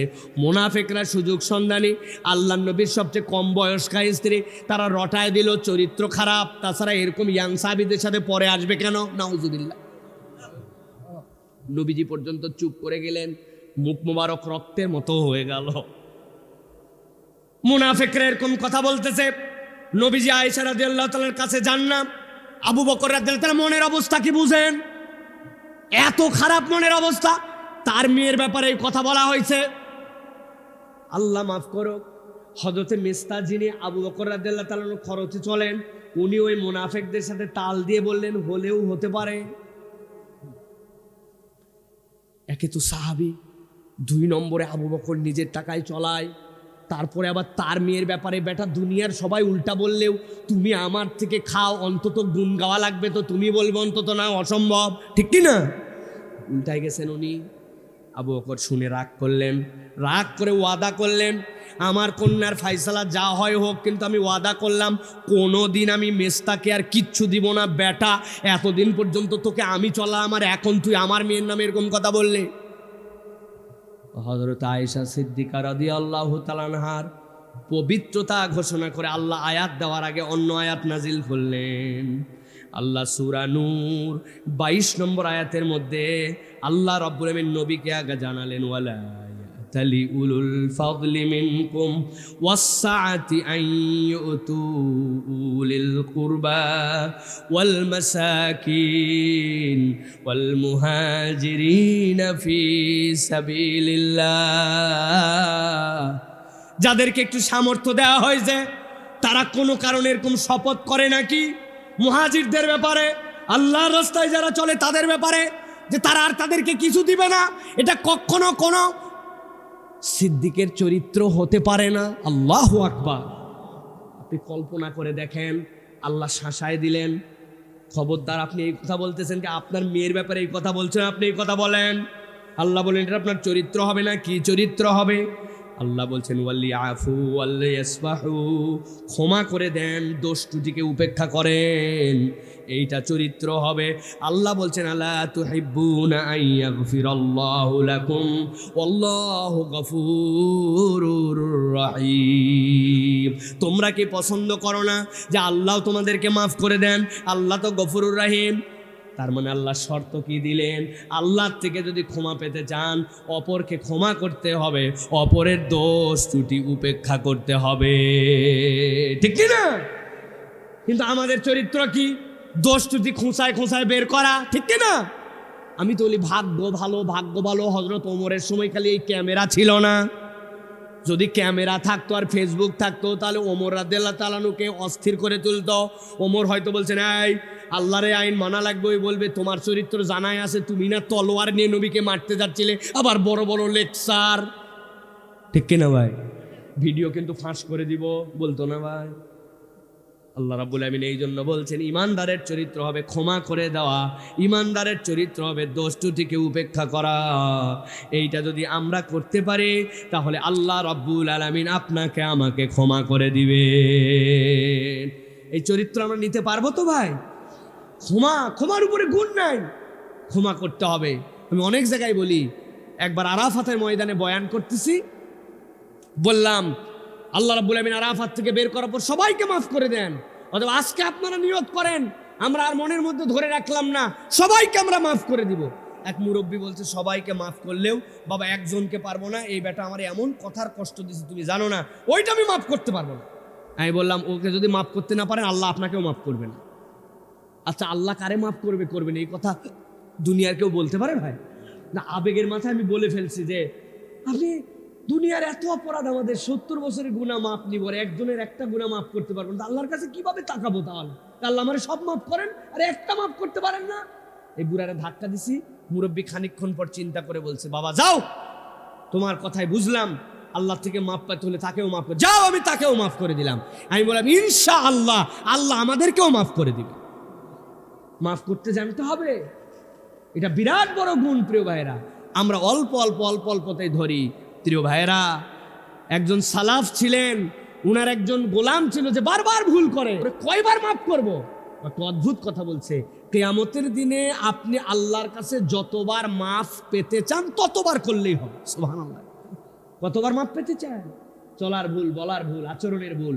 আল্লাহ বলছেন এই জন্য যে এই ক্ষমার গুণটা আমাদের মধ্যে লাগবে। এটা হচ্ছে আপনার আমার জন্য 2 নম্বর। প্রিয় ভাইরা, আল্লাহ রাব্বুল আলামিন বলছেন দুনিয়ার মানুষ শুনে রাখো, আল্লাযীনা ইউনফিকুনা ফিস সাররাই ওয়াদ দাররাই ওয়াল কাযিমিনাল গায়য ওয়াল আফিনা আনিন নাস।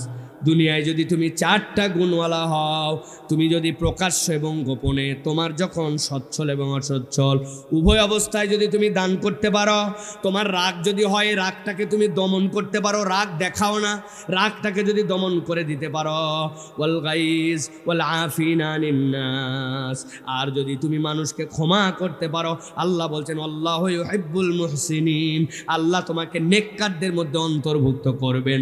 আর আল্লাহ এই গুণওয়ালা কে মহব্বত করেন। সুবহানাল্লাহ। আল্লাহর মহব্বত, এটা শুনে শুনে আমাদের ইউজ টু। কিন্তু একটা উদাহরণ দিলে বুঝবেন। এক লোকের সাথে এক লোকের গন্ডগোল, ওই গন্ডগোলে একজন আরেকজনকে পাওয়ার দেখাচ্ছে, ও গরম দিয়ে বলছে কার সাথে লাগছিস, তোর খবর আছে, আমি চেয়ারম্যানের লোক। পাশে যে লোক ছিল ওই লোক চুপসায় গেছে। চুপসায় যাওয়ার পর চিন্তা করছে বাপরে বাপ, বিচার গেলে তো চেয়ারম্যানের কাছে যাবে, ও যদি চেয়ারম্যানের লোক উপায় নাই।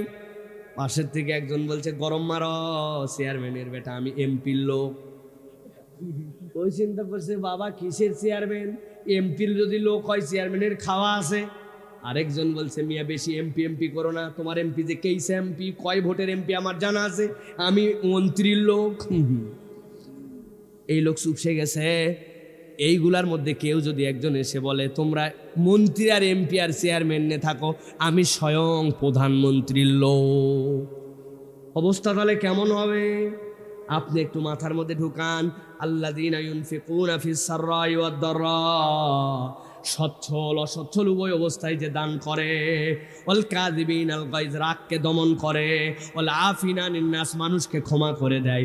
আল্লাহ বলছেন, আমি আল্লাহ বললাম আল্লাহু ইউহিব্বুল মুহসিনিন, এরা মুহসিন, এদেরকে আল্লাহ ভালোবাসেন। এই মানুষগুলা আমি রব্বুল আলামিনের। সুবহানাল্লাহ। আল্লাহ যদি কাউকে বলেন এটা আমার বান্দা, তাহলে আমাদের আর কোনো টেনশন থাকবে ভাই? এই জন্য প্রিয় ভাইয়েরা, ক্ষমা করা মহৎ গুণ, এই গুণটা আমাদের জীবনে ইনস্টল করতে হবে। তবে সবাইকে ক্ষমা করলেও কখনো বউকে ক্ষমা করবেন না, ঠিক তো? অল্প একটুখানি তরকারি এলোমেলো হয়ে গেছে, আপনার গরম দেখে কে, এক কথা দুই কথা বলতে বলতে গালি দিয়ে বলে ময়াকার গয়ে দীর্ঘই, বানান করে দিব, বানান করব, তাহলে এইটা কেন, কেমন আচরণ, এইটা করা যাবে না। তাহলে 2 নম্বর আমাদের জন্য গুণ হচ্ছে আমরা মানুষকে ক্ষমা করব। 3 নম্বরে আল্লাহ রাব্বুল আলামিন বলছেন মানব জীবনের সর্বশ্রেষ্ঠ গুণ হচ্ছে সততা। গুণের নাম কি বলেন? আল্লাহ রাব্বুল আলামিন বলছেন ইয়া আইয়ুহাল্লাযীনা আমানুত্তাকুল্লাহ ওয়া কুনু মা'আস সাদিকিন।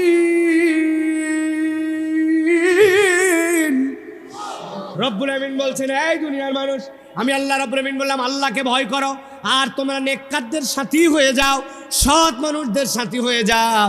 যার জীবনে সততা আছে তার জীবনে সব আছে, আর যার জীবনে সততা নাই তার জীবনে কিন্তু কিছু নাই। সততা আবেগ দিয়ে হয় না, আবেগ সে তো হঠাৎ আগুন, একটু তাপে জ্বলবে দ্বিগুণ। সেই আবেগের মায়ায় পড়ে হয়তো জীবন দেওয়া যেতেও পারে, কিন্তু তিলে তিলে অসহ জলাশয়ে খোদার পথে জীবন রাঙানো নয় তো সহজ, তুমি মানো কি? ঠিক না? হঠাৎ করে একদিন ফিলিস্তিনের জন্য মিছিল দিয়ে দিচ্ছেন, হঠাৎ করে একদিন লিল্লাহে তাকবীর আল্লাহু আকবারের স্লোগান দিয়ে দিচ্ছেন, কিন্তু শপথ করে ব্যবসা করি, আর মিথ্যা কথা বলবো না, মানুষের কাছে 2 নম্বর বিক্রি করব না, জমির আল ঠেলবো না, আমার জীবনে অসততা থাকবে না, আমি এরকম সৎ মানুষ আর ডিটারমাইন্ড হলাম। এই সিদ্ধান্ত নেওয়া এত সহজ নয়, ঠিক না?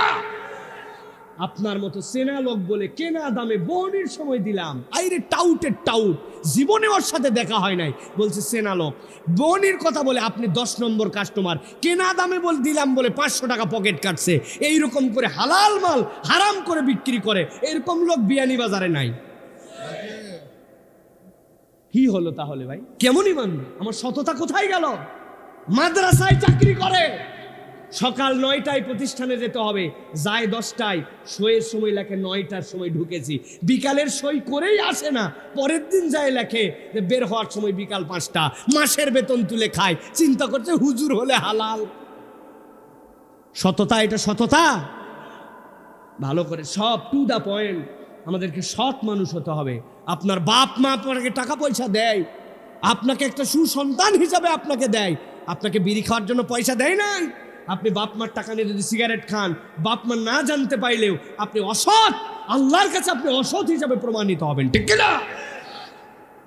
আপনাকে বিদেশ থেকে টাকা পাঠায় কত কষ্ট করে, আর এই অঞ্চলের মানুষ ফুটানি মারে, বাপের টাকা চিন্তা করছে আমেরিকা ইউরোপে ডলার উড়ে, পাউন্ড উড়ে, মধ্যপ্রাচ্যে টাকা বোধহয় আসমানে ঘুরে বেড়ায়, খালি ধরতে কষ্ট, এরকম করে ধরে না, ওরা শুয়ে থাকে, যখন পারে তখন ধরে আর দেশে টাকা পাঠায়। তাই আপনার ফুটানি, আপনার চলাফেরা, আপনার স্বামীর সম্পদ, আপনার বাপের সম্পদ, আপনি এগুলো একটাও ইউটিলাইজ সঠিকভাবে করেন না, খালি ভাব মারেন, যা লাগবে তাও নেয় না, যা লাগবে না তাও করে। সিএনজিতে 3 জন করে আসা যায়, ও একাই রিজার্ভ নিছে, বলছে কেন? কয় আমার আব্বা বিদেশ থাকে, আমি ভাগে যাব না। বা কিসা ভাবের ভাব আছে না ভাই? মুড মারে, উল্টাপাল্টা বাইকবাজি করে। যারা প্রবাসে আছে তারা কি কষ্ট করে, প্রবাসে না গেলে আপনি টের পাবেন না। প্রত্যেকটা পয়সা কষ্ট করে পাঠায়, এটা আপনার আমানত। আপনি যদি সৎ হন, এটা আপনাকে সংরক্ষণ করতে হবে, এটা আল্লাহ আপনাকে দায়িত্ব দিয়েছেন।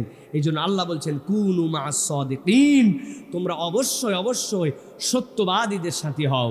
একটা মজার বিষয় কি জানেন ভাই, আমরা এখন বলি যে ভাই ভালো মানুষ নাই, আর ভালো মানুষ নাই বলে না, যারা বলে এরা ভণ্ড। ভালো মানুষ নাই কোথায়? আপনাকে ভালো মানুষ হতে মানা করছে কেডা? হ্যাঁ, ভালো কার সাথে মিশবো? সব খারাপ হয়ে গেছে। আপনি ভালো হয়ে খারাপ একটা মিশান না, আপনি ভালো হন না কেন? টাউট, এটা কি টাউট? এটা দুষ্ট। আল্লাহ আমাদেরকে বুঝার তৌফিক দান করুক, আল্লাহুম্মা আমিন। 4 নম্বরে প্রত্যেককে ইনাবাওয়ালা হতে হবে, নিজের জীবনে ইনাবা যুক্ত করতে হবে। নতুন শব্দ ইনাবা। আল্লাহ রাব্বুল আলামিন কুরআনুল কারীমের মধ্যে বলছেন ওয়ায়াকুলুল্লাযীনা কাফারু লাউলা উনজিলা আলাইহি আয়াতুম মির রাব্বিহি কুল ইন্নাল্লাহা ইউদিল্লু মান ইয়াশাউ ওয়া ইয়াহদি ইলাইহি মান আনাব। ইনাবা মানে তওবা, তওবা মানে আল্লাহ রাব্বুল আমিনের সাথে আপনার সম্পর্ক ছুটে গিয়েছিল, আপনি আবার আল্লাহর দিকে ফেরত আসছেন, আপনার অন্তরটাকে রব্বুল আমিনের সাথে লাগায় রাখছেন। আপনার অবস্থা যতই গুনার হালত হোক যাই হোক, আপনি কখনো আল্লাহ দ্রোহী হয়ে যান নাই। গুনাহ করতেই পারি, আমার আর কোনো হেদায়েত পাওয়ার সম্ভাবনা নাই, রাগ তো তোর ভালো কাজ, এরকম করে উড়ায় দেয় না এই বান্দা। হাজার ভুল হওয়ার পরেও আল্লাহর সাথে তার অন্তরটা লাগানো আছে। সর্বশেষ একটা কথাই চিন্তা করে, আমি যতই ভুল করি কিন্তু আমার ক্ষমা করার রব তো একটাই, আমাকে তার কাছেই ফেরত যেতে হবে।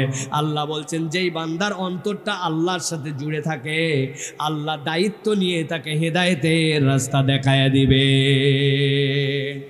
খবরদার খবরদার, পাপ হয়ে গেছে, ভুল হয়ে গেছে, আর বোধহয় আমার ফেরার সম্ভাবনা নাই, এলাকার মানুষের কাছে আমি খারাপ ছেলে হিসেবে প্রতিষ্ঠিত হয়ে গেছে, এরকম ভাবার কোনো কারণ নাই।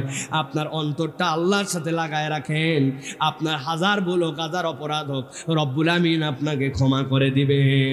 আল্লাহ বলছেন আমার যত পয়গম্বর ছিল সবগুলা ইনাবা চরিত্রওয়ালা ছিল, যত বড় বিপদেই পড়ুক না কেন রব্বুল আলামিনের দিকে মুখাপেক্ষী হয়ে গেছে। আবু বকর রাদিয়াল্লাহু তাআলা আনহু আল্লাহ নবীকে বলেন ইয়া রাসূলুল্লাহ, মক্কার প্রত্যেকটা লোকের পা দেখে আমি চিনতে পারি এটা কোন কোন লোক। ইয়া রাসূলুল্লাহ, আপনি তো আমার কোলের উপরে মাথা দিয়া এই যে গারের শহরের মধ্যে শুয়ে আছেন, কিন্তু আমি যাদেরকে দেখতেছি 100টা উট গিফট করে দিবে আপনার কল্যাণ নিয়ে নিতে পারলে।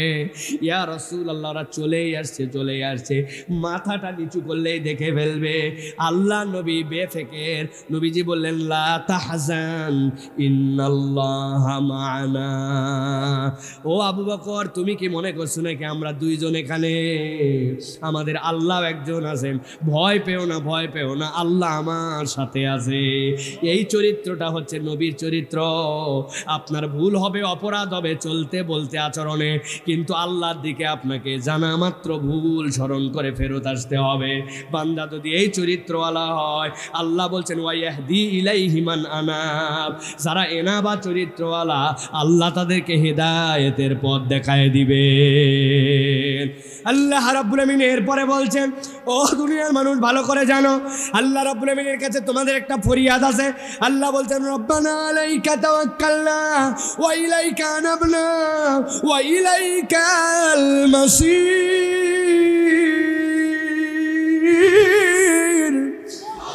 ভালো করে একটুখানি আয়াতটা বুঝেন ভাই, কলিজাটা একটু খুলে দেন। এই গভীর রাত পর্যন্ত শীতকে উপেক্ষা করে আসেন। খেয়াল করেন, আপনার এলাকায় কোনো একজন চেয়ারম্যান তার অফিসের জন্য একজন সচিব নিয়োগ দিবে, অফিসের তার একজন পার্সোনাল অ্যাসিস্ট্যান্ট নিয়োগ দিবে, পেপারে বিজ্ঞাপন দিয়ে দিছে। বিজ্ঞাপন পাওয়ার সাথে সাথে অনেক লোক আবেদন, সাথে সাথে চেয়ারম্যান সাহেবের বোন এসে বলছে কারে তুমি নিবা, তোমার যা যা রিকোয়ারমেন্ট তোর ভাগনাই তো আছে, আপনজনকে কাছে রাখতে হয়। বলে আপারে আমি আগে খেয়াল করি নাই, আমার ভাগ্নেকে আবেদন করতে বলো। বুঝেন তো ভাই, আপাকে যদি চেয়ারম্যান বলে তার পার্সোনাল সেক্রেটারি হিসাবে ওই লোকটাকে নিয়োগ দিবে, যেই লোকটা তার ভাগনা, এই চাকরি কি মিস হবে ভাই? ভাগ্না একদিন আসছে দেখা করার জন্য, মামা দরখাস্তটা কীভাবে লিখবো একটু দেখায় দেন। বলছে বেকুব পড়ালেখা করছিস, ভালো করে দরখাস্ত লিখতে শিখেছেন, লেখ লেখ বরাবর চেয়ারম্যান। কে বলতেছে? কথা বলে, কে বলতেছে? বরাবর চেয়ারম্যান। আবেদন পিএস নিয়োগের জন্য আবেদন। খানিকক্ষণ পরে বলছে মামা আপনি বলেন আর আমি লিখি, কি ভুল হয় না হয়, ঝুট ঝামেলা পারবো না মামা, আপনি রাগ করেন না, আপনি একটু লিখে দেন। চেয়ারম্যান নিজে লিখতেছে এখন, মামার আবদার, ভাগিনার আবদার, বরাবর চেয়ারম্যান। কে লিখতেছে? কার কাছে? চাকরি মিস হবে ভাই, হয়েও যেতে পারে। যদি চেয়ারম্যানের উপরে ক্ষমতাধর কেউ থাকে, সে যদি এসে বলে তোর ভাগনা চলবে না, আমি তোর থেকে বড় বস, আমার ভাগনাটা ঢুকানো লাগবে, চাকরি মিস হতেও পারে, ঠিক কি না? কিন্তু আপনি খেয়াল করেন নাই রব্বুল আলামিন কি বলেছেন? আল্লাহ বলছেন রব্বানা। কথাটা কার? রবটাকে। ফরিয়াদ দিতে বলতেছেন কাকে? বান্দাকে। যেই রব কবুল করবেন, যেই রবের কাছে ফরিয়াদ দিবেন, ওই রবি বান্দাকে শিখাচ্ছেন। আপনার কি মনে হয় এই আবেদন কখনো ব্যর্থ হতে পারে? রব্বুল আমিন বলছেন রব্বানা। আল্লাহ শিখাচ্ছেন বান্দা বলো আমার রব, আলাইকা তাওয়াক্কালনা, আমি কারো উপর ভরসা করি নাই, তোমার উপর করেছি। ওয়া ইলাইকা নাবনা, আর আমি তো তোমার সাথেই জুড়াইছিলাম, তোমার কাছেই ফেরত আসতে হবে। ওয়া ইলাইকাল মাসির, সাহায্য করলে তুমি করতে পারো। আল্লাহ বলছেন যে এই বান্দার চরিত্র এরকম হয়ে যাবে, ওই বান্দার আর কোনো দুশ্চিন্তা থাকবে না, তাকে সহযোগিতা করার দায়িত্ব আল্লাহ। এই জন্য কোরআনের রব্বানা আর রব্বি এই দোয়াগুলো বেশি বেশি করবেন, আর খালি খেয়াল করবেন আল্লাহ রব তুমি, আবার তুমি কোরআনে বলছো রব্বানা, আমি সেটাই বলতেছি। তাহলে যে দোয়া কবুল করবে সে শিখাইছে, তুমি আমারে না দিয়ে তো পারো না। আল্লাহ রব্বানা আতিনা ফিদ দুনিয়া হাসানা রব্বির হামহুমা কামা রব্বায়ানি সাগীরা রব্বানা লা তুযিগ কুলুবানা রব্বানা লা তুহাম্মিলনা। আল্লাহর কাছে বলবেন আর ভাববেন তুমি শিখাইছো আল্লাহ, এই দোয়া তুমি না কবুল করলে এটা তোমার ইজ্জত, অতএব তোমার ইজ্জতের কসম কবুল করো। আল্লাহ বান্দার এই দোয়া কবুল করার জন্যই কোরআনে দিয়েছেন। সুবহানাল্লাহ। অথবা আল্লাহর দিকে আমার হৃদয়কে লাগাতে হবে। পারবেন তো ভাই? মন ছুটে যাবে কিন্তু আবার ডেকে নিয়ে আসতে হবে, কারণ কবরে যাওয়া আর বিকল্প আমার জীবনে কিছু নাই। আমেরিকায় থাকেন আর ব্রিটেনে থাকেন, ঘরে থাকেন আর কুড়ে ঘরে থাকেন, আলটিমেট ডেস্টিনেশন ওই 3 থেকে 3.5 হাত 4 হাত জায়গা, ঠিক কিনা? 5 নম্বরে, আপনার আমার জীবনে ফিতনা থেকে যদি বেঁচে থাকতে চাই, নবীদের গুণ ছিল বড় বেশি। নবীরা ছিলেন শুকরগুজার। রব্বুল আলামিন কোরআনুল কারীমের মধ্যে 75 বার শুকর শব্দটার ব্যবহার করেছেন। হিসাব মিলায় দেখেন আমাদের জীবন থেকে আমরা শুকরিয়ার হালতটা ত্যাগ করে ফেলেছি, ঠিক কি না? আমরা কেউ শাকের নয়। আমি আপনাদের শুকরিয়া করার একটা পদ্ধতি শিখাই দেই ভাই, যদি আপনারা ফলো করতে পারেন ফলপ্রসূ হবে। এই যে 5টা আঙুল দেখছেন না, হাত তোলেন এরকম করে, আঙুলটা 5টা আঙুল বের করেন, এবার বাম হাত দিয়ে 2টা আঙুল ধরেন, ধরছেন। বাড়িতে যাওয়ার পরে একদিনের জন্য এই 2টা আঙুল গাডার দিয়ে আটকায় দিবেন, সকাল থেকে সন্ধ্যা পর্যন্ত 12 ঘন্টা, যা আমার এই 2 আঙ্গুল বন্ধ থাকবে। এরপরে খাবেন যখন ভাত, তখন টের পাবেন ভাত খেতে কেমন লাগে। একজন এসে বলছে একটু সই করে দেন, এই 2 আঙ্গুল নাই, সইটা করার সময় কেইসা ঠেলা, বদনাটা ধরে যখন শৌচ কাজ করতে যাবেন বদনা ধরার কেমন পেলা, লুঙ্গিটা যখন বানবেন, গামছাটা যখন চিপবেন, টের পাবেন এই 2টা নখের দাম কত। আল্লাহ দিয়ে রাখছে জন্য বান্দা বলে কই আমি তো কিছুই পেলাম না, এখন পর্যন্ত ইউরোপে যেতে পারলাম না, আমেরিকায় যেতে পারলাম না, বিদেশে যাওয়ার ইচ্ছা ছিল হলো না, বাড়ি হলো না, গাড়ি হলো না, হ্যাঁ হলো না, সে হলো না। কিন্তু বান্দা যেই মুখ দিয়ে বলতেছে এগুলো হলো না, ওই মুখটা যদি বোবা হতো আর চোখটা বন্ধ হতো, বান্দা কার আদালতে কেস দিতি? এই জন্য আল্লাহ রাব্বুল আমিন বলছেন ফাযকুরুনি আযকুরুকুম ওয়াশকুরুলি ওয়ালা তাকফুরুন। ও আমার বান্দা, আমার জন্য কৃতজ্ঞ হও, কি অকৃতজ্ঞ হও না। তুমি যদি একবার কৃতজ্ঞ হও, আমি রব্বুল আমিন তোমার নিয়ামত বাড়ায় দিব। রব্বুল আমিন ওই আল্লাহ রব্বুল আমিন মুসা আলাইহিস সালামের কওমের কাছে বলে দিয়েছিলেন, আজকে তোমাদেরকে স্বাধীনতা দিয়ে দিলাম আর তোমাদেরকে বললাম তোমরাই নিয়ামতের কৃতজ্ঞ হলে নিয়ামত বাড়ায় দিব। ওয়া ইস্তাযানা রাব্বুকুম লা ইন শাকারতুম লা আযীদান্নাকুম। আরবির গ্রামার যারা জানেন, আল্লাহর জন্য নুনের উপরে সকিল আর তাসদিদ লাগে না, কিন্তু আল্লাহ তারপরেও বলেছেন বান্দার মনের ইতমিনানের জন্য তুমি যদি শুকরগুজার বান্দা হও আমি আমার নিয়ামত বাড়ায় দেব। ওয়ালা ইন কাফারতুম ইন্না আযাবি লাশাদীদ। আল্লাহ এরপরে একটা কথা বলেছেন, আল্লাহ বলছেন ইন তুকরিদুল্লাহ করদান হাসানা ইউদাইফ লাকুম ওয়া ইয়াগফির লাকুম। আল্লাহ বলছেন তোমরা যদি আল্লাহর জন্য তোমরা যদি কর্জে হাসানা দাও, আল্লাহর জন্য যদি তোমরা ঋণ দাও, অর্থাৎ যেই মানুষ আটকায় যায় তার জন্য তোমরা যদি সহযোগিতা করো, আল্লাহ তোমাদেরকে ক্ষমা করে দিবেন, তোমাদেরকে বাড়ায় দিবেন। আল্লাহু শাকুরুন হালিম। আল্লাহ নিজের ব্যাপারে নিজে বলছেন রব্বুল আমিন হালিম আর রব্বুল আমিন শাকুর।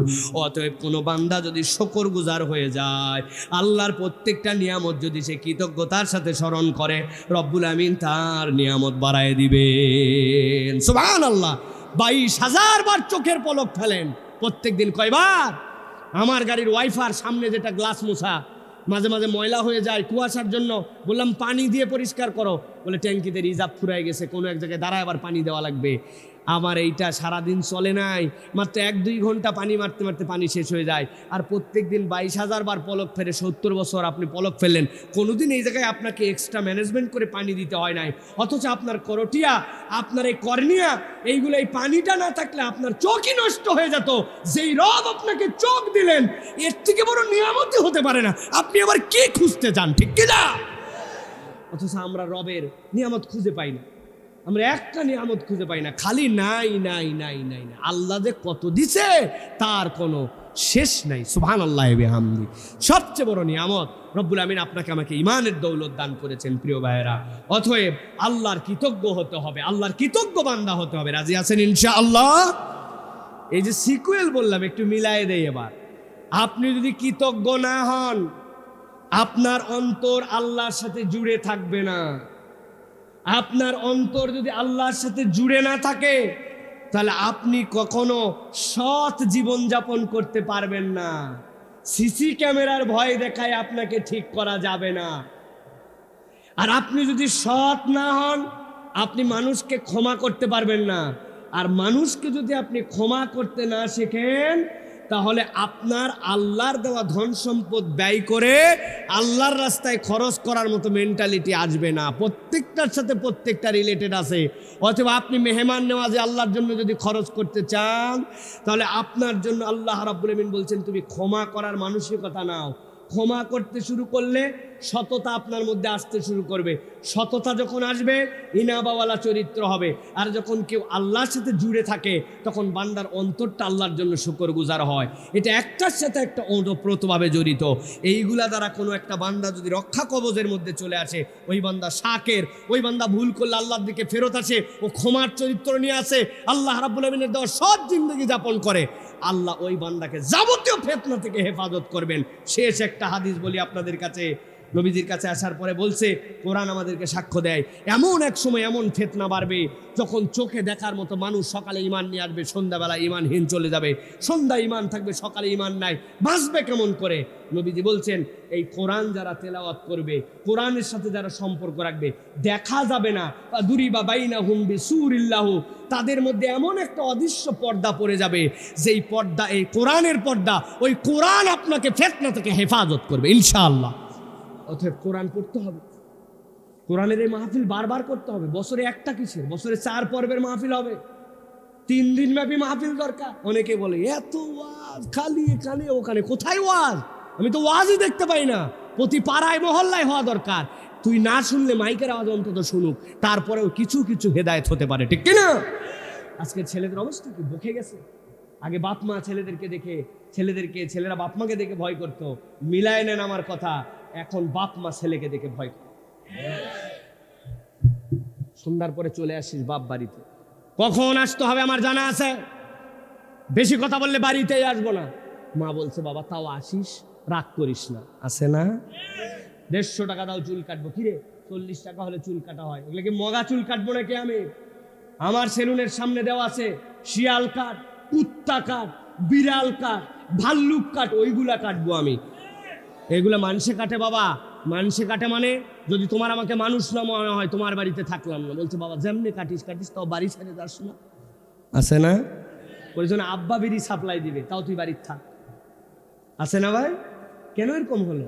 সমাজ কোরআনহীন হয়ে যাওয়ার কারণে। সন্তানকে সব শিখায়, কোরআন শিখায় না।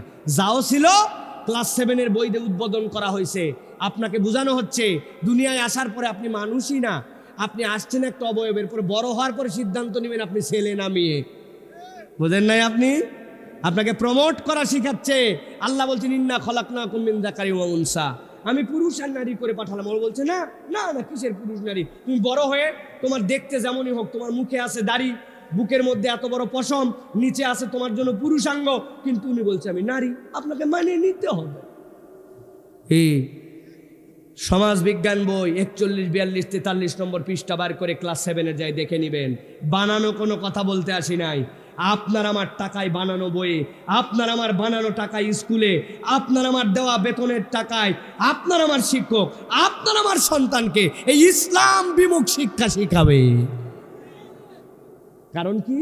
কারণ ওদের চক্রান্ত হচ্ছে পুরুষ আর নারী যদি আইডেন্টিফাই হয়, তাহলে ইসলামের বিধান পুরুষের সাথে পুরুষের বিয়ে নাই, পুরুষের সাথে নারীর বিয়ে। কিন্তু সে বড় হওয়ার পরে সিদ্ধান্ত নিচ্ছে আমি পুরুষ না নারী, দেখতে যাই হোক বলছে আমি নারী, অথবা ছেলে ছেলেও বিয়ে হবে, মেয়ে মেয়েও বিয়ে হবে। ঘোল খাওয়াচ্ছে এই জায়গায়, গোল দিবে ওই জায়গায়। এমন দিন আসবে কান্নাকাটি করে কুল পাবেন না। আমি অনেক জায়গায় কথা বলতেছি। বিগত 4-5 দিন আগে ভারতের এক বিমান ইন্ডিগো, ওই বিমানের মধ্যে পাইলট ওঠার পরে দেখছে 50 মিনিট ফ্লাইট লেট। বলছে আমরা আন্তরিকভাবে ক্ষমা প্রার্থী, আমাদের বিমানটি লেট হয়েছে। বলতেও দেরি, কয়েকজন যাত্রী খেয়ে পেয়ে যায় ককপিটের মধ্যে, পাইলটে ধুমাধুম দে মা। ভাই বুঝে থাকলে বলেন তো ভাই, বিমান লেট হওয়া কি পাইলটের দোষ? ওরে ভাই ট্রাফিক সিগন্যাল আছে, রানওয়ে আছে, আকাশ আছে, ওখান থেকে ছাড়লে না স্যার, এই বেচারা কি পায়খানায় যায় লেট করে ফেলছে নাকি? কিন্তু পিটনটা কারে খাওয়া লাগছে? পাইলট রে। পরবর্তী পৃথিবী কোথায় যাবে, কি সমস্যা হবে, ওটা অনেক দূরের। কিন্তু এই শিক্ষা ব্যবস্থা যদি আমাদের সমাজে চলে, প্রথম মায়ের আপনি খাবেন, আমি খাবো, আমার পরিবার খাবে। ওদের টার্গেট আপনার আমার পরিবার নষ্ট করে দেওয়া। পরিবার নষ্ট হলে সমাজ নষ্ট হয়ে যাবে, ঠিক কিনা? অতএব রুখে দাঁড়াতে হবে। প্রত্যেকটা মাহফিলে আমি এই কথা বলতেছি, এই শিক্ষা ব্যবস্থা মুসলমান কখনো পড়তে পারে না। প্রয়োজনে আমরা এই 3টা পৃষ্ঠা ছিঁড়ে ফেলে দিব, পড়বে না আমার ছেলে, কিন্তু এই শিক্ষা দেওয়া যেতে পারে না। আল্লাহ রাব্বুল আমিন আমাদেরকে বোঝার তৌফিক দান করবেন, আল্লাহুম্মা আমিন। আল্লাহ রাব্বুল আমিন আজকে আমাদের আশা বসাকে কবুল করেন। আজকে 2 পর্বে কথা বলেছে, এইগুলো আল্লাহ যেন কবুল করেন।